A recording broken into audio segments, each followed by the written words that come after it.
शैतानिर्रजीम बिस्मिल्लाहिर्रहमानिर्रहीम।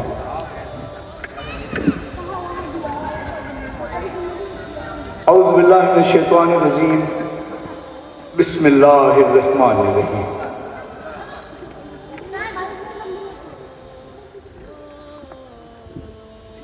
औज़ु बिल्लाहि मिनश शैतानिर्रजीम बिस्मिल्लाहिर्रहमानिर्रहीम। बड़ा मसला है। एक मरतबा के बिस्मिल्लाह से अल्लाह बेशुमार बरकत अता कर देता है, तो फिर 3 मरतबा की क्या वजह है?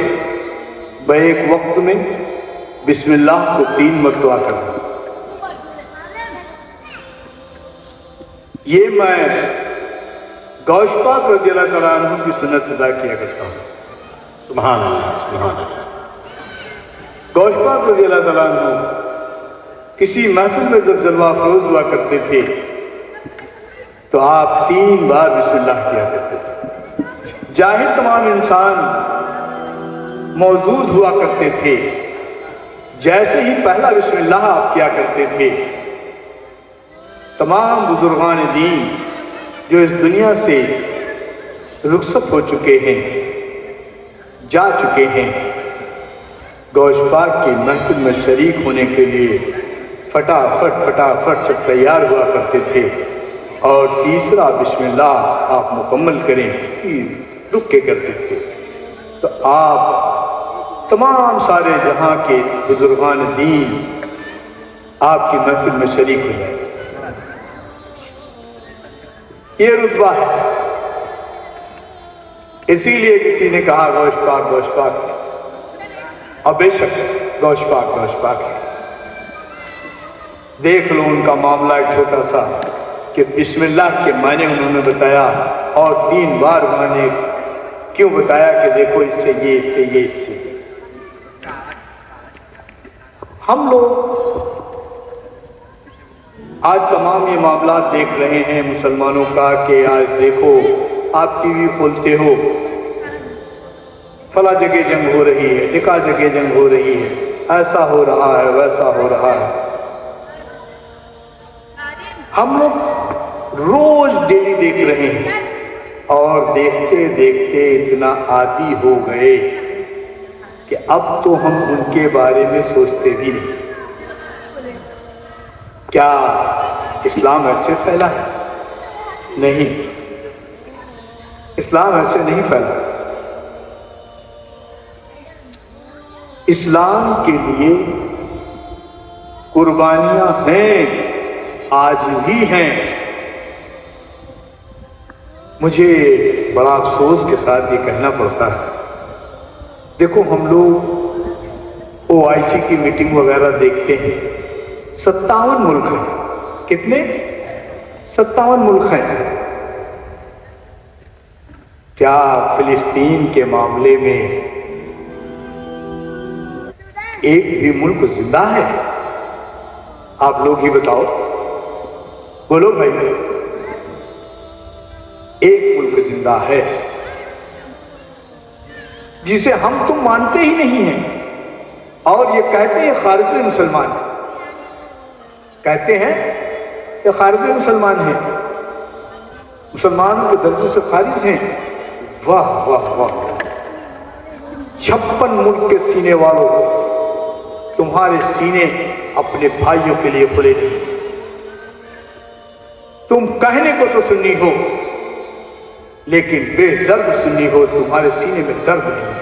बेशक क्या ये दर्द है कि जिन्हें तुम अपना भाई कह रहे हो, वो रोज डेली तुम सुनते हो कि आज इतने बच्चे वहां कत्ल कर दिए गए, आज इतनी औरतें वहां मार दी गई, आज इतने लोग वहां से कैद कर दिए गए, और तुम जिसे खारिजे कहते हो कि खारिज मुसलमान से खारिज हैं, उनका जज्बा देख लो।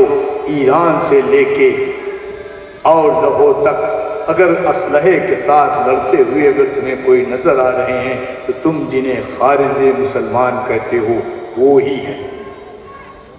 कहां गई तुम्हारी गैरत? कहां तुम छुपे पड़े हो? ये मुंह छुपाए आज बैठे रहोगे कल तुम्हें अपने घर से तुम्हारे गिरेबान को पकड़ के निकाल लिया जाए। बेशक, और सुनो, तुम्हें कोई बचाने वाला भी न होगा। इसलिए न होगा कि अल्लाह तो देख रहा है कि तुमने अपने भाई के लिए कैसी आवाजें उठाई या अपने खून का कतरा पेश किया या नहीं। क्या ऐसे ही हम मुसलमान थे? मैंने यहां थे कहा, है नहीं। क्या पहले भी ऐसे ही मुसलमान थे? बताओ भाई आप लोग। देख लो, इतनी महफिल में चंद आवाजें आती ही नहीं, बाकी सबका हाल क्या है?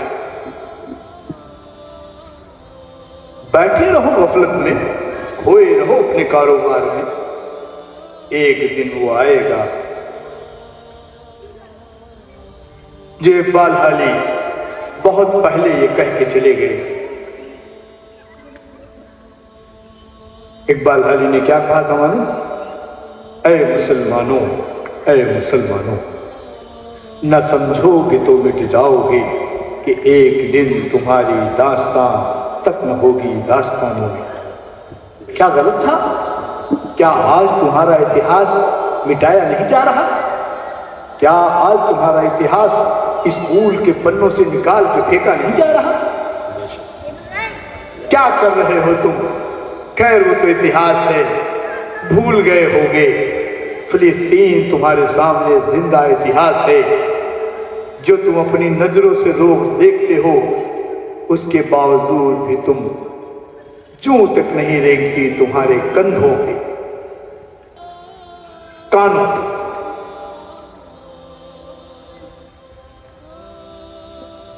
क्या ये है मुसलमान? अगर ऐसा मुसलमान है तो ना होना मुसलमान है। ऐसा मुसलमान ना था और ना होगा।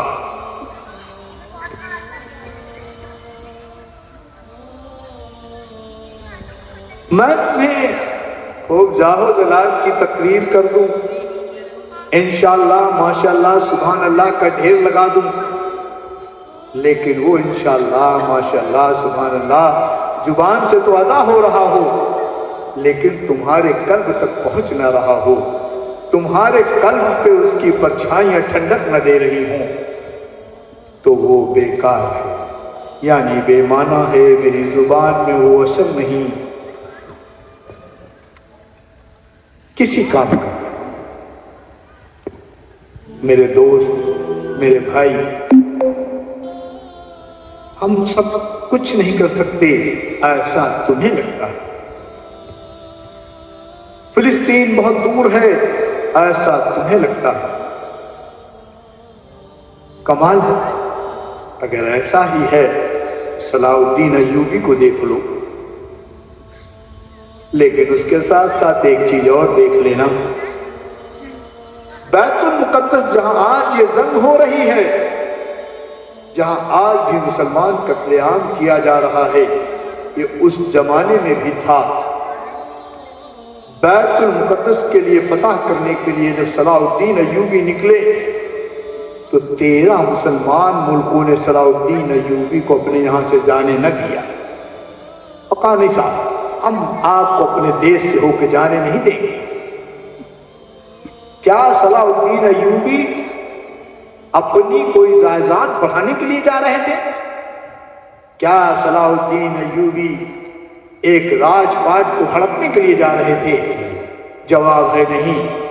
सलाउद्दीन अय्यूबी उसी बैतुल मुकद्दस के लिए जा रहे थे जिस बैतुल मुकद्दस के लिए फिलिस्तीन अपने बच्चों, अपनी बहनों, अपनी माओ को कत्ल होते हुए देख रहा है, और तुम सबके दिल एकदम ठंडे हैं, गर्म नहीं हो रहे। उसी बैतुल मुकद्दस के लिए जब वो गए, उन्होंने 3 दिन के अंदर फतह कर लिया, और उसके बाद जब मुसलमानों के हवाले किया तो रोए, और रोने के बाद ये कहा कि ऐ अल्लाह, ये नेक काम तूने मुझसे ले लिया, लेकिन ऐ मेरे रब, इसे ऐसा कर दे जो मैं देख रहा हूं कि ये मुसलमानों के ताबे ना रहेगा, आज वो ही है कि वो तुम्हारे ताबे नहीं है। अभी 4 दिन पहले की न्यूज देख लो, क्या है? क्यों तुम इतना ऐसे बैठे हो? अपनी मस्जिदों को आबाद कर लो, अपनी जुबानों के अंदर अल्लाह अल्लाह रख के वो ताशीर पैदा कर लो कि जब अपने हाथ को उठा दो तो अल्लाह लरज़ जाए और तुम्हारी बातों को सुन ले और तुमसे अपना मुंह ना मोड़े। इतना तो कर लो। क्यों ऐसा नहीं करते मेरे दोस्त? करो। तमाम हमारे नौजवान बेटे, हमारी नौजवान बेटियां किसमें खोए हैं मालूम? मोबाइल में। क्या देख रहे हैं मालूम है? ऐसी चीजें जो नाजेबा हैं। मैं कतान टीवी या मोबाइल के खिलाफ नहीं हूं। मैं ऐसा बिल्कुल कहने वाला नहीं हूं कि टीवी तुम्हारे ईमान के लिए टीवी है। नहीं नहीं नहीं, टीवी को अपने घर में लाओ, लगाओ, लेकिन टीवी की बुराई से बचाओ, टीवी की अच्छाइयों को देखो। आपके अजीजो अकारिब, आपके भाई दूसरे देश में क्या कर रहे हैं, उनके साथ क्या सलूक हो रहा है, वो देख लो, खबरें सुन लो, आप उनमें शरीक हो जाओ। बुराइयों से बचो। टीवी बुरी नहीं है, बुराई उसके अंदर की जो है वो बुरी है। इसे देखो और समझो और अपने कल्ब को खोलो। आज नहीं तो कल तुम्हारा भी नंबर आएगा। बहुत खुशी में मत बैठे रहो। तब क्या करोगे? आज तुम बैठ के जो देख रहे हो, कल दूसरा बैठ के देखेगा, फिर तीसरा बैठ के देखेगा। एक दिन ये आएगा कि मैं आगे क्या कहना चाहता हूं तुम जानना चाहते। क्या ये तरीका क्या तुमने नहीं देखा? हमारे हिंदुस्तान के वो इंसाफ पसंद हिंदू भाई जिन्हें तुम हिंदू कहते हो, वो इंसाफ पसंद हिंदू भाई कि अगर आज वक्त की जमीन तुम्हारी गवर्नमेंट ने ले लिया, तुम्हारी लड़ाई लड़ने के लिए जितने वकील खड़े हैं, एक वकील मुसलमान है, बाकी 16 वकील हिंदू हैं। याद रखो कि ऐसे हिंदू तुम्हारे हिंदुस्तान के अंदर मौजूद हैं जो हक के लिए तुम्हारे साथ खड़े हैं, लेकिन वो मुसलमान तुम्हारे साथ खड़ा नहीं है। जानते हो क्यों खड़ा नहीं है? कि उसने सच बोलना छोड़ दिया, हक बोलना छोड़ दिया, झूठ में मुब्तला हो गया, तमाम ऐसी चीजों में मुब्तला हो गया जिससे तुम्हारे नबी ने मना किया, वो काम वो करने लगा, इसलिए इसका दिल मुर्दार हो गया। ये कहने को तो मुसलमान रह गया, लेकिन मुसल्लम ईमान वाला न रह गया। क्या ये मुसलमान है? क्या ऐसे मुसलमान होते थे? नहीं, मुसलमान ऐसे नहीं। मुसलमान तो वो थे जिन्होंने ये नहीं देखा कि ये मुसलमान है या हिंदू है या सिख है या ईसाई है या पारसी है। नहीं, उन्होंने देखा कि ये हक है या ना हक है। जो नाहक था उसके खिलाफ खड़े हो गए, जो हक था उसके साथ खड़े हो गए। कतान उन्होंने ये न देखा कि ये कौन है। क्या इसका दर्श तुम्हें खाली यही से मिल रहा है? इसका दर्श तुम्हारे नबी से तुम्हें मिल रहा है। कैसे? क्या तुमने न देखा एक यहूदी एक मुसलमान को खेत में पानी ले जाने के लिए आपस में तू मैं हुई, और जब ये मामला मेरे नबी की बारगाह में पहुंचा तो मालूम पड़ा कि कहा यह गया कि नहीं, पहला खेत इस यहूदी का है, इसलिए पहला हक किसका है? हम उस कौम के लोग हैं, हम उस नबी के उम्मती हैं। क्या सोए हुए हैं? अगर सोए हो तो बेदार हो जाओ, जाग जाओ, वरना याद रखो कि गफलत की नींद तुम्हें मौत की नींद में बदल जाएगी। ठीक नहीं है ये। मैं हर तमाम उन वालिदैन से, उन माओं से ये इल्तिजा करता हूं कि तुम अपनी औलाद को अपना लहू पिला के बड़ा करते हो, तो याद रखो, उन्हें वो सिखाओ, वो बताओ, वो समझाओ कि अल्लाह उन्हें जन्नती कर दे, अल्लाह उन्हें जन्नती कर दे। और वो कब जन्नती होंगे? जब अल्लाह अल्लाह के नबी के बताए हुए नक्शे कदम पे अपने कदम को चलाए। बेशक, सुभान अल्लाह। ये यूट्यूब, ये मोबाइल उन्हें जन्नती न होने देगा। अभी हमारे छोटे बेटे ने हमारे हजरत सैयद अली मीरा दातार का वाक़या आप लोगों को बताया। आप लोगों ने सुना। मैं उनका रूहानी बेटा सैयद अबी अहमद, जो लोग बैठे हैं इनमें या जो लोग आ जा रहे हैं इनमें किसी को अपने बारे में कुछ पूछना हो, आ जाओ। अल्लाह का एहसान है कि मैं तुम सब के बारे में जानता हूं। बेशक हक है। कमाल है। क्या ये दावा नहीं है? क्या एक इंसान दूसरे इंसान के बारे में जानता है? जवाब पूछोगे तो नहीं, लेकिन याद रखो कि मैंने अपने जुमले को बोलने से पहले ये कहा कि ये अल्लाह का एहसान है कि मैं जानता हूं। बेशक, बेहतर मेरा मालिक, मेरा रब, वो सब कुछ जानता है और मैं उन्हीं का लाल हूं। उसके बताए से मैं भी जानता हूं। बेशक बेशक। मेरा मकसद तकरीर करना नहीं, मैं तकरीर वकरीर नहीं कर पाता, लेकिन मेरा मकसद, मेरी दिल की आवाज ये जरूर है कि मेरे भाइयों उठ खड़े हो। किस जानिब? उस जानिब जो अल्लाह के नबी ने कहा, उस जानिब जो अल्लाह ने कहा, उस जानिब जिधर से तुम्हारे मासूम भाइयों की आवाजें तुम्हें आ रही हैं कि हम परेशान हैं, हमारी मदद करो। आए मेरे दोस्त, आए मेरे भाई, मेरी आवाजों को सुनो और लब्बैक कहो। आए मेरे भाई, 4-5 दिन का हफ्ता बीत गया, हमारे बच्चों ने खाना नहीं खाया। आए मेरे दोस्त, मेरी मदद करो। आए मेरे कलमा को भाइयों, मेरी तरफ अपने हाथ को बढ़ाओ। कमाल है, हमने तो उनकी सदाएं ही नहीं सुनी। कि सुना है आप लोगों ने उनकी सदा? कितने लोगों ने उनकी सदाएं सुनी है? हाथ उठाओ।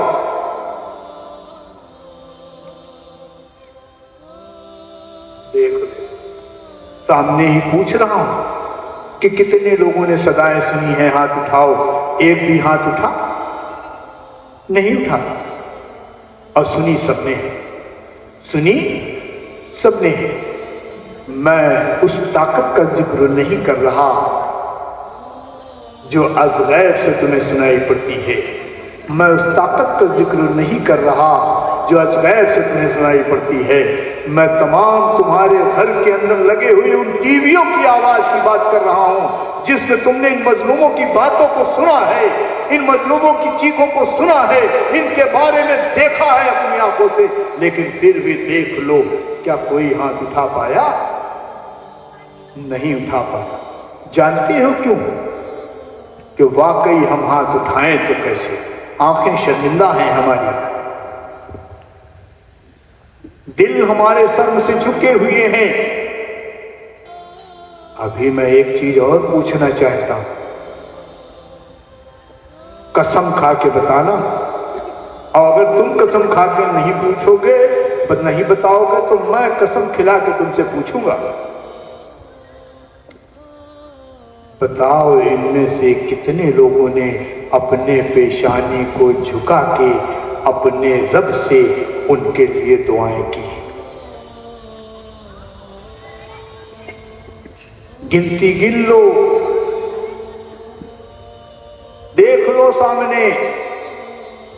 गिनती के 11 हाथ हैं।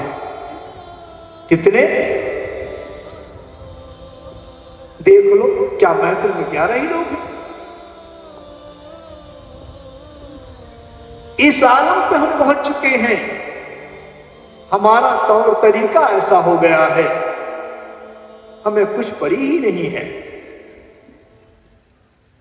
आराम से खा पी के टहल रहे हैं, घूम रहे हैं। कैसे सुकून आता है, सोचने की बात। कैसे गफलत की नींद आती है, सोचने की बात है। ऐसी नींद मत सो। कुछ नहीं कर सकते तो जैसे इन 11 लोगों ने हाथ उठाया कि हम अपनी पेशानी को झुका के अपने रब से इल्तिजा करते हैं। अरे मेरे दोस्त, मैं तुम्हें लड़ने के लिए नहीं कह रहा, सबसे बड़ी लड़ाई ही यही है कि तुम अपने पेशानी को अपने रब के आगे झुका दो, अपने हाथ को अल्लाह के आगे बुलंद कर दो।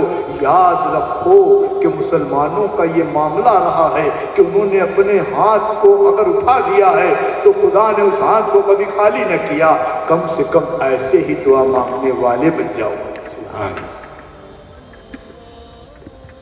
कि अल्लाह तुम्हारे हाथ को खाली न करे। क्या इसमें भी बहुत बड़ी मेहनत की बात है? बोलो भाई। तो फिर ठीक है, बताओ आज सुबह फजर की नमाज कितने लोग नहीं छोड़ोगे? देखो, इसमें तो जाने कितने अभी भी ऐसे बैठे हैं जो बेशर्मी से जिन्होंने हाथ उठाए। अल्लाह करे कि तुम लोग नमाजी हो जाओ, हमारी मस्जिदें भर जाएं और जब हम अपने रब के आगे हाथ उठा दें तो सुनो, सबके हाथ पूरी मस्जिद भरी हुई नजर आए। क्या तुमने न सुना कि हर 40 में एक का सुनने वाला वो जरूर सुनता है? बेशक। तो हमारी सफों में कोई ना कोई ऐसा जरूर होगा जिसकी दुआ अल्लाह रद्द न करेगा। बेशक। हमारी सफों में कोई ना कोई ऐसा जरूर होगा जिसकी दुआओं से अल्लाह झोलियां भर देगा। हमारी सफों में कोई ना कोई ऐसा जरूर होगा जिससे हमारे कदम फतह बीज की जानिब बढ़ जाए। हमारी सफों में कोई न कोई ऐसा जरूर होगा जो हमें सब्र अय्यूब की याद दिलाएगा। हम उनमें से हैं जनाब कि भूखे पेट तो रह सकते हैं लेकिन अल्लाह की हम्दो सना के बगैर नहीं रह सकते। तो कम से कम कोशिश करो। कोशिश रंग लाती है। जिस चीज के लिए आप मेहनत करते हो, आज नहीं तो कल कामयाब हो जाते हो। इंशाअल्लाह इसमें भी कामयाब हो जाओगे। अल्लाह कामयाब करेगा। मेरे दोस्त, मेरे भाई, हम लोग उस कौम से हैं कि जब 313 थे तो 13,000 की लश्कर पे भारी थे। आज भी हम वही हैं, बस हमारे किरदार बदल गए। हमारे किरदार बदल गए। हम अपने पेशानी को अपने रब के आगे झुकाना भूल गए। कमाल है, सारी आसाइश है, घर के अंदर एसियां लगी हुई हैं, बेहतरीन पंखे लगे हुए हैं, चैन की नींद सो रहे हैं, गफलत की नींद सो रहे हैं। और वो लोग वो थे कि तीरें चला करती थी, तलवारों की खरद गूंजा करती थी और कहते क्या थे मालूम है? अरे मेरे भाई, हम 50 हैं, एक काम करो, 30 मुस्तैदी से नमाज के लिए खड़े हो जाओ, हम 20 तुम्हारी हिफाजत के लिए खड़े हो जाएंगे। और जब 30 तुम नमाज से फारिग हो जाओगे तो हम 20 भाई नमाज के लिए खड़े हो जाएंगे। तुम मुस्तैदी से खड़े हो जाना, इंशाअल्लाह कोई दुश्मन हम पे फतेह ना हो। बेशक। क्या हम आज वही वाकई वैसे ही मुसलमान हैं?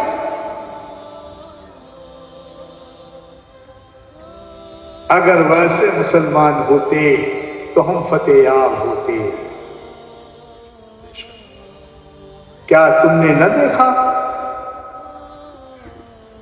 उस सरजमीन पे, जिस सरजमीन पे हमारे आका तशरीफ फरमा है, जिस सरजमीन पे अल्लाह का घर है, उसी सरजमीन का बादशाह अदान क्या कर रहा है? अब अगर कर रहा है तो दिख क्यों नहीं रहा है? अगर कर रहा है तो छुप के क्यों कर रहा है? और अगर कर रहा है तो खुलेआम क्यों नहीं कर रहा है? क्या अगर उस सरजमीन का बादशाह अपने पैर को अल्लाह अकबर कह के आगे बढ़ा देता तो और तमाम मुल्क पीछे रह जाते? लेकिन देख लो, जिस फौज का सिपहसालार ऐसा होता है वो फौज आगे निकम्मी हो जाती है। मकसद मेरा बताने का ये है कि अगर आज मुसलमानों की सरबराही सऊदी कर रहा है तो उसे अपने आप को फौरन सरबराही के लिए आगे आना चाहिए, लाना चाहिए। तमाम मुस्लिम मुल्क और आते और सुनो, सिख खड़े हो जाते जंगबंद, लेकिन किसी को गैरत नहीं रही कि उनकी भाई मारे जा रहे हैं, उनके बेटे मारे जा रहे हैं, उनकी माएँ मारी जा रही हैं। क्या ये ठीक है? अगर ठीक है तो बताओ, बोलो भाई। नहीं ठीक तो तुम सब ये जान लो कि हक के लिए आवाज बुलंद करो। हम हिंदुस्तान में हैं, लड़ाई फिलिस्तीन में चल रही है। हम अपनी हुकूमत से ये कह सकते हैं कि आप इसमें मुजाहरा कराइए, आप इनको बंद कराइए और इंशाअल्लाह। और एक बात जान लो, हमारी हिंदुस्तान की जो हुकूमत है वो छोटी मोटी हुकूमत नहीं है, बहुत बड़ी हुकूमत है, बहुत मजबूत हुकूमत है। अगर हमारी हुकूमत हम सब की आवाज को सुनेगी और इस बात को बोलेगी तो याद रखो कि इजराइल के अंदर ये ताकत नहीं कि अगर हमारी हुकूमत बोल दे तो वो उसका कोई भी गलत मतलब निकाल सके। हम अपनी हुकूमत से दरख्वास्त करेंगे, आजिजी करेंगे कि भाई आप इस पे बोलिए, दखल अंदाजी कीजिए। क्या आप इंसान नहीं हैं? मारे तो इंसान ही जा रहे हैं, चाहे वो कहीं के हो, चाहे वो कोई हो।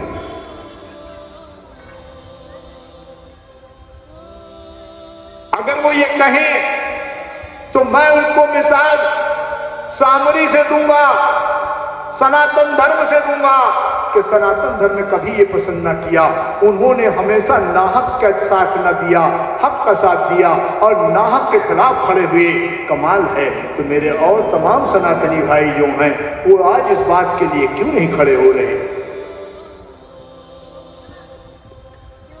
और याद रखो, जब तुम ऐसा उठाओगे तो बेशक याद रखो, आज भी हमारे हिंदुस्तान का मुसलमान सच्चा मुसलमान है। इसी तरीके से हमारे हिंदुस्तान के अंदर सच्चे हिंदू भाइयों की कमी नहीं है। इसका मामला तुमने वक्फ बिल में देख लिया, इसका मामला तुमने वक्फ बिल में देख लिया कि एक मुस्लिम है और बाकी जितने हैं सब हमारे हिंदू भाई ही हैं जो इस बिल की मुखालफत कर रहे हैं कि कटान ये सही नहीं है, वो जमीन ही उनकी है। आप उनकी जमीन पे इस तरीके कैसा हक कर रहे हो, कैसा हक मांग रहे हो, ये एक लड़ाई का धार कर रहे हो। क्या तुम्हारे हिंदुस्तान की सबसे बड़ी कोर्ट और उस कोर्ट के जस्टिस ने ये नहीं कह दिया कि भाई आप ऐसा कैसे कर रहे हो? अगर आप ऐसा करते हो ठीक है, आप वक्फ की जमीन में हिस्सा मांग रहे हो ठीक है, तो मंदिर की जमीन में उन्हें हिस्सा दे दो, क्रिश्चियन की जमीन में उसे हिस्सा दे दो। क्या तुम दोगे? कोई जवाब न रहा। कहने वाला हिंदू है, एक सच्चा हिंदू है जो उस कुर्सी पे बैठा है और सरेआम कह रहा है। ऐसे लोगों की कमी नहीं है, कमी हम में है कि हमने अपने पेशानी को अपने रब के जानिब से मोड़ लिया। हमारी जुबानों में तासीरें रह नहीं गई। हमारे हाथ जो हम बुलंद करते हैं उसमें वो मामले रह ना गए कि अल्लाह हमारे हाथ को भर दे। क्या ये ऐसी गलती हमारी कौम मानने को तैयार है या नहीं है? क्यों भाई बताओ। अगर ये मैं सच कह रहा हूं तो तुम सबको बोलना चाहिए कि बिल्कुल, और अगर नहीं कह रहा तो फिर आप नेगलेक्ट कर दें, कोई बात नहीं। इसी तरीके से हम सबको उठना होगा, खड़े होना होगा अपने हक के लिए, अपने वजूद के, अपने इस्लाम के।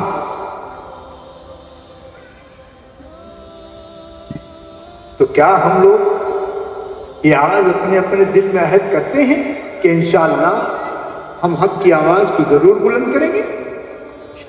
आमीन शुम्मा आमीन, आमीन शुम्मा आमीन, आमीन शुम्मा आमीन।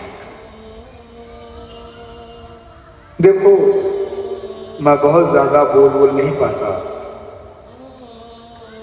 और बड़ी लफाजेदार तकरीर मैं नहीं कर पाता। जाहो जलाल की तकरीर में नहीं कर पाता, लेकिन हक और सच की तकरीर जरूर कर लेता हूं। अगर मेरी बातें सच है मेरे दोस्तों तो इसे अमल करो,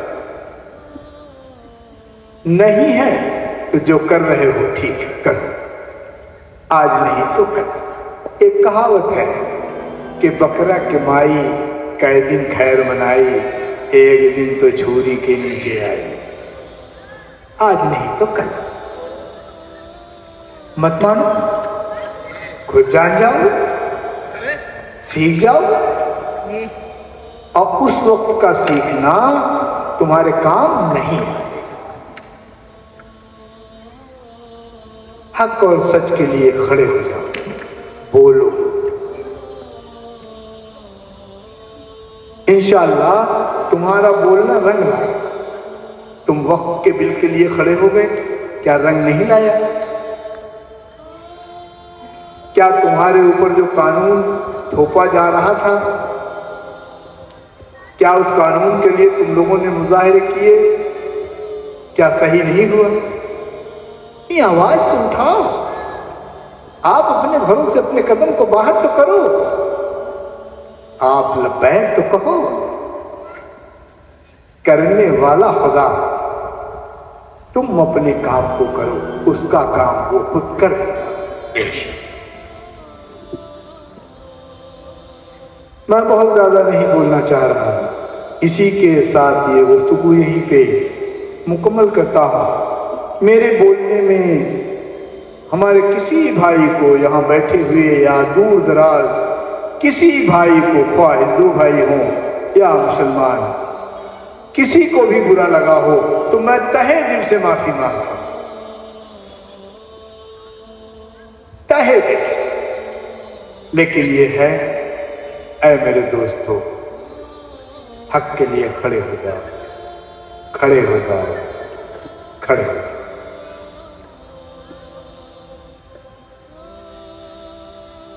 तुम्हारी खामोशी इस बात की दलील है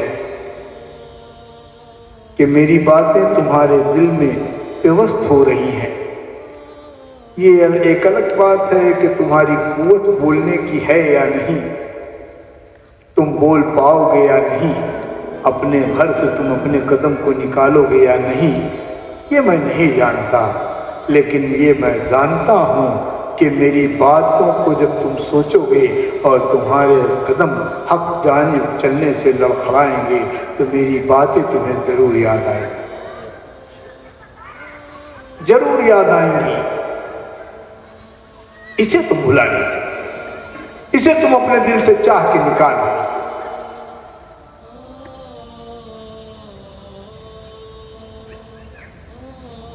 बिल्कुल उस तरह जैसे आप कब्रिस्तान जाते हैं, लाखों लाख लोग वहां हैं, लाखों लाख, फिर भी खामोशी है, फिर भी खामोशी।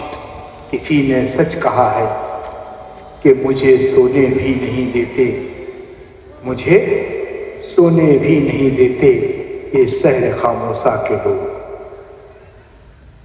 बस्ती गांव नहीं कहा, क्या कहा? मुझे सोने भी नहीं देते इस शहर खामोशा के लोग। शहर है,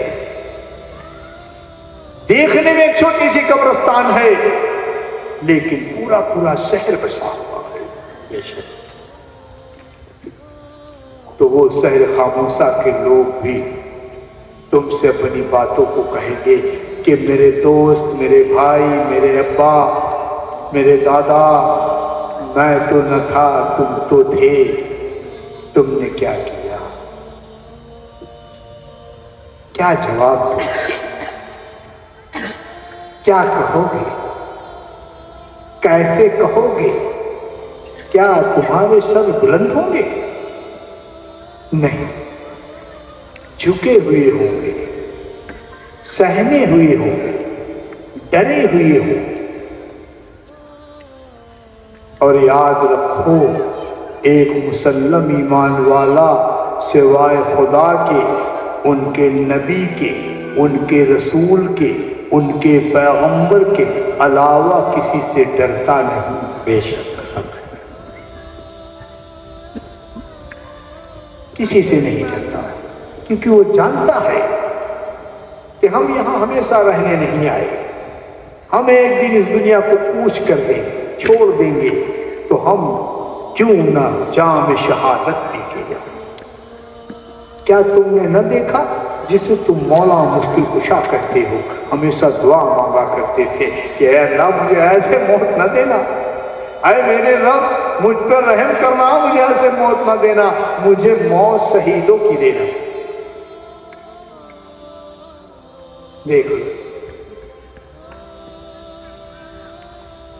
और आज हम सब खौफ खाए हैं, खौफ खाए हुए हैं।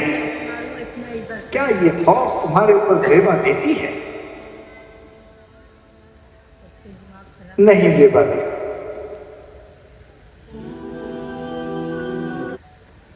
उठो, खड़े हो जाओ और कहो, सरफरोशी की तमन्ना अब हमारे दिल में है, देखना है जोर कितना बाजुए का दिल में है। हम दूसरों को नुकसान पहुंचाने वाले लोग नहीं हैं, हम दूसरों की नाहक गर्दनों पर तलवार चलाने वाले लोग नहीं हैं, लेकिन हक के लिए हम अपनी गर्दनों को पेश करने वाले लोग जरूर हैं।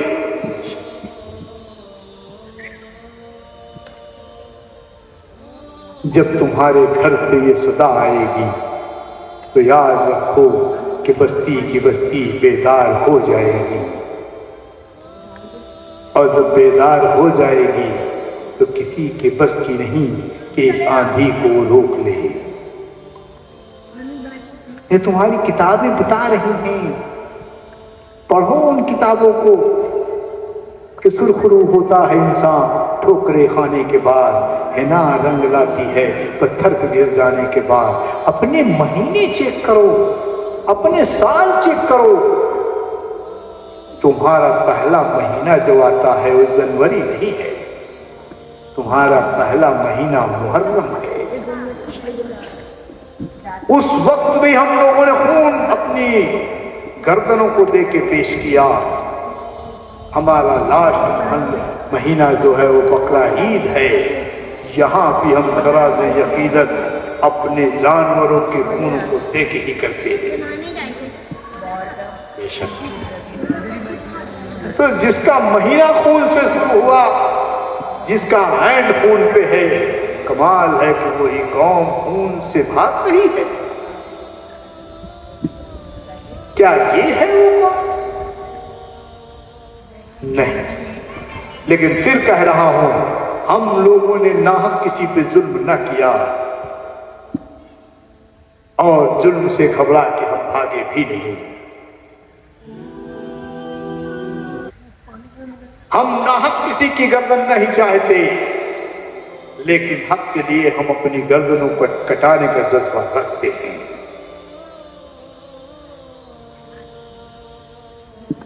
अरे यार, खाली मही बके जा रहा हूं क्या? तुम लोग ऐसा जज्बा नहीं रखते क्या?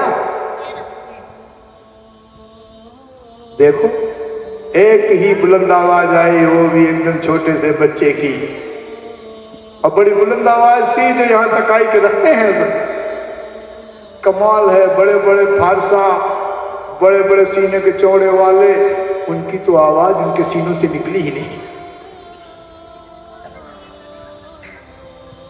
शाबाश बच्चे, शेर है मेरे बेटा कि कम से कम तेरी आवाज इस महफिल के अंदर गूंज गई।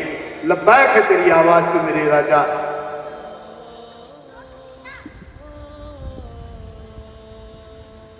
तुम तमाम यहां पर आए से बुजुर्ग जो बैठे हुए हैं, उन्होंने लब्बैक में कहा, उनके गाल पे तमाचा है बेटा। तेरी आवाज बहुत बुलंद है मेरे राजा। शाबाश मेरे बेटे। देख लो, खून है सदा देता है अक्सर। बोल दिया छोटा सा बच्चा। कितने तो ये कह देंगे कि उसे समझ नहीं होगी इसलिए बोल दिया। ऐसा नहीं, समझ है। तुम लोगों से तो ज्यादा ही है कि तुम लोगों ने तो लब्बैक भी न कहा, सुभान अल्लाह भी न कहा, अल्लाह के जानिब अपने आप को बढ़ाने की कोशिश भी न की, तो वो बच्चा ज्यादा अच्छा।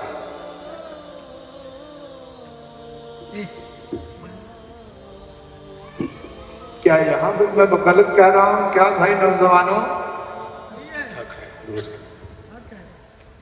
कोई बात नहीं। अल्लाह करे कि तुम सबके सीने के अंदर जो दिल है, सीने के बाहर ना आए बाबा, अंदर ही रहे। बाहर आ जाएगा तो हार्ट अटैक हो, अंदर ही रहे। कम से कम आज नहीं तो कल जाग तो जाओगे। तुम न जागोगे, तुम्हारी नस्ल पे तो कोई जाग जाएगा। बिल्कुल यहां मामला ताइफ की तरह ही है कि जो तमाम लोगों ने मेरे नबी से कहा कि यहाँ के लोगों ने आप पे पत्थर बरसाए हैं, आप इनको हलाकत की दुआ कर दें कि ये हलाक हो जाए। मेरे नबी ने कहा कोई बात नहीं, छोड़ दो इन्हें, कल इनकी नस्ल से कोई होगा। तो मैं भी बिल्कुल यही दुआ कर रहा हूं। तुम गूंगे हो गूंगे रहो, तुम बहरे हो बहरे रहो, तुम्हारे दिल मुर्दा है मुर्दा रहे। अल्लाह करे कि तुम्हारी नस्ल में से कोई जिंदा हो जाए। और इससे ज्यादा क्या कहूं, ये मेरी बेबसी है जो ऐसा बुला रही है कि जहां से लब्बैक की आवाजें ना आती हों।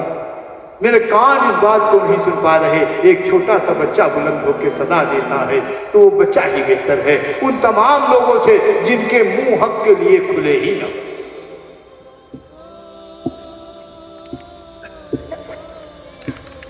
अरे मेरी बातों को कितने लोग बुरा माने, हाथ उठाओ।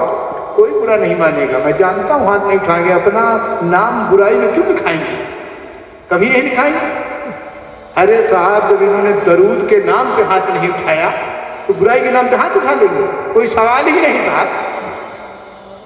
जितनी और बुराई करना है करो, हम तो हाथ अपना पीछे बांधे रहेंगे। अरे मजबूरी ये है कि आ ही गए, हमें मालूम होता कि ऐसी बातें होंगी तो आते ही। ये हाल है हमारा।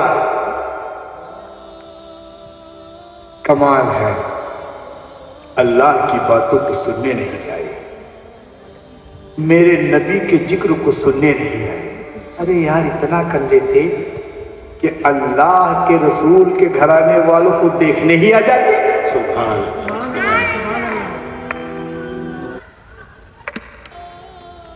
तुमसे तो ये भी नहीं हो सकता, तुम ये भी करने के लायक नहीं। उनका दम भरते हो, जिनका कलमा पढ़ते हो, उस घराने वाले से मिलने ही ना आए। ये है ईमान, ये है तुम्हारे ईमान की पुख्तगी। तो बताओ ठीक है कि गलत है? माशाल्लाह लोग जगने लगे। मैंने सोचा कि तो टाइम हो रहा है, अब सोने का, लोग सोने लगेंगे, लेकिन यार अब तो बेदार हो रहे हैं।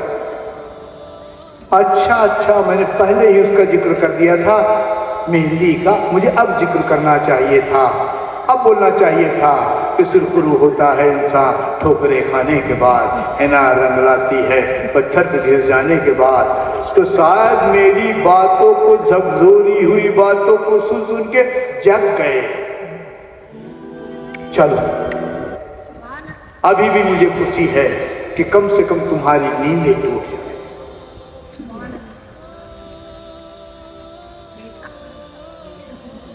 अल्लाह करे कि तुम बेदार हो जाओ। अल्लाह करे कि तुम्हारे सीने में जो दिल है वो हक के लिए धड़कने लगे। अल्लाह करे कि तुम हक के लिए, जानिब के लिए अपने गर्दनों को पेश करने के लिए तैयार रहो। वो दिन दूर नहीं है हमसे, हम नजदीक हैं। क्या तुमने न देखा मेरे नबी की पेशीन गोई को? गौर करो इस दुनिया के जानिब, तुम्हें तमाम वो मामले नजर आने लगेंगे, तमाम वो निशानियां तुम्हारे नजरों के सामने नमूदार होने लगी। इससे तो अब जान ही गए होगे कि कयामत नजदीक है। अब बेदार हो जाओ, अपनी मस्जिदों को आबाद कर लो, अपनी पेशानी को झुकाने वाले हो जाओ, अपने में एक को लीडर चुन लो, उस लीडर की बात सुनने वाले हो जाओ। याद रखो कि जिसका कोई हामी नहीं, जिस फौज का कोई सिपाही, कोई अहलकार मौजूद नहीं, वो सिपाही काम नहीं कर पाती, वो फौज लड़ नहीं पाती। इसलिए सिपहसालार पैदा और उसकी मानो, उसे जानो, उसकी समझो। और वो कौन लोग हैं? वो तुम्हारे इमाम हैं, वो तुम्हारे इमाम हैं। हाँ, ये जरूर है कि उनका इंतखाब जो करो वो बड़ा सोच के करो। बेशक इमाम का इंतखाब ऐसे न कर लेना, नहीं पान खाएगा मेंबर रसूल पे, बैठ के ढोंग धतूरा बताएगा मेंबर रसूल पे, तुम्हें तो बताएगा, खुद का अमल ना होगा, वो ऐसा ना होगा। मेंबर रसूल पे उसे ले आओ जिसका अमल पहले, ये चुनना तुम्हारा है। बड़ी अच्छी तकरीर करते हैं मौलाना साहब। अच्छा ठीक है, फिर बताओ कि उस तकरीर से कितने नमाजी हो गए? कमाल, नमाजी हो न हो, मौलाना साहब का काम हो गया। कैसे? उन्होंने नाते पढ़ दी, तुमने नजराना दे दिया। ऐसी पे चले आओ, इस्लाम के इतिहास को खंगाई डालो। 10 रुपए नजराना देने पे हुआ क्या था? पूछा गया था कि पैसा तुमने अपना दिया या माले गनीमत का? आज कोई पूछ रहा है? एक वजह उसकी और है कि हमने अपने इमामों को बंधुआ मजदूर बना दिया है, इमाम रखा ही नहीं। कैसे? अरे साहब आप ऐसे कैसे बोल रहे हो? नहीं, मैं तुम्हारे सामने दलील के साथ बोल रहा हूं।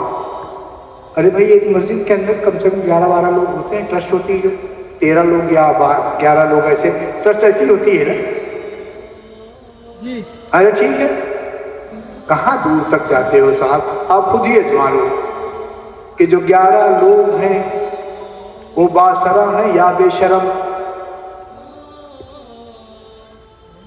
जो 11 लोग हैं, आप किसी मस्जिद में चले जाओ, वहां के जो मेंबर हैं उसमें आप देखो कि ये बेशरम है या बाशरा है या बेशरम, तो मालूम पड़ा कि 1-2 बाशरा, बाकी सब बेशरम। कैसे? अरे साहब, आप ऐसी बातें कैसे कर रहे हैं? क्या सारे लोग बेशर्म हैं? बिल्कुल। इमाम को तो कहते हैं कि तुम्हारी दाढ़ी होना चाहिए, इमाम को तो कहते हैं तुम्हारे सिर पे टोपी होना चाहिए, इमाम को तो नसीहत दे रहे हैं कि 5 टाइम आपको मस्जिद में मौजूद रहना है, और खुद नदारत इमाम को कह रहे हैं कि तुम्हें दाढ़ी रखना चाहिए, खुद की दाढ़ी नहीं। इमाम को तो कह रहे हैं कि तुम्हें झूठ नहीं बोलना चाहिए, खुद बोल रहे हैं।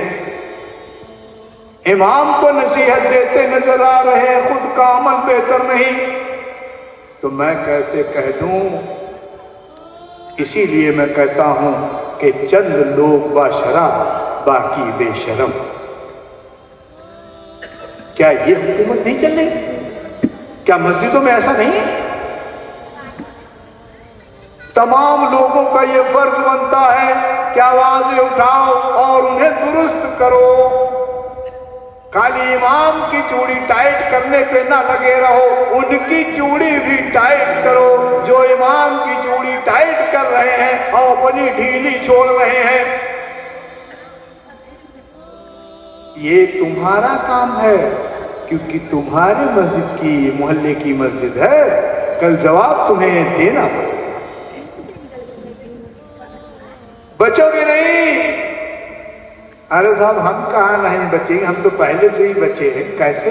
अरे साहब, हम जाते नहीं, जुमा के दिन जाते हो सबसे पीछे, जैसे इमाम साहब ने कहा सलाम, तो हमको इससे क्या लेना देना है? लेना देना है, लेना देना है। ठीक है, तुम चले जाते हो, आज नहीं तो कल तुम्हें वहां जाना है। कैसे? हमारे यहाँ तो कहते हैं कर जवानी में इबादत काहली अच्छी नहीं, बेशक घर बुढ़ापा आ गया अब बात बन पड़ती नहीं। वो दिन जरूर जाओगे, खुद नहीं जाओगे तो तुम्हारे ही बेटा, तुम्हारे ही नाती पोता कहेंगे अरे यार जिंदगी में नहीं बन भैया, बुढ़ा की मरे किनारे आएंगे, इनके पैर कबर में लटका तब हो नहीं जाएंगे, तब तो जइया, तब होना चाहिए। यार क्या कही तो घर वाले गोचे हैं। ये दिन आ जाएगा तुम्हारे साथ। और सुनो, कर जवानी में इबादत काहली अच्छी नहीं, घर बुढ़ापा आ गया अब बात बन पड़ती नहीं। क्या है ये? क्यों कह रहे हैं? अल्लाह तबारक व तआला बेशुमार नियामतों का मालिक है, तुम्हारा हमारा भी मालिक है। अब हम मस्जिद की जानिब कब चले मालूम है? जब हमारे हाथ पैर हमारा साथ देना छोड़ दे। अब जब आप रुकू गए तो राह खाली हो गई। ले, खुद तो काम खराब की, साथ में आगे से पीछे तक ले डूबे, राह खाली जगी भाई। कहां? अरे बुढ़ापा कहां? इसीलिए किसी ने कहा कर जवानी में इबादत काहली अच्छी नहीं, घर बुढ़ापा आ गया अब बात बन पड़ती नहीं।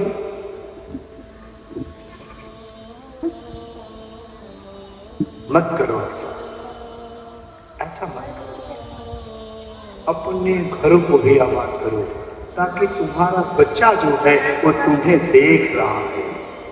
5 वक्त में एक वक्त जरूर फर्ज अगर मस्जिद में अदा करो तो सुन्नत अपने घर में अदा कर लो, ताकि वो बच्चा देखता रहे और जैसे ही जवानी की जानिब यानी उसकी उम्र इस पे आए वो देखे कि मेरा बाप पढ़ता था, मस्जिद की जानिब उसके कदम बढ़ जाए और मस्जिद आबाद हो।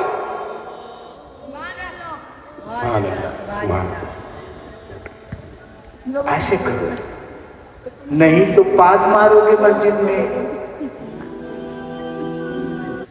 अब बदबू इस कदर की फैलेगी कि जाने कितने लोग जो है नियत तोड़ के नाक बंद कर लेंगे कि बाबा याद बुढ़वा कहां से खड़ा नहीं गया है, अगुआ ही खड़ा नहीं गया है।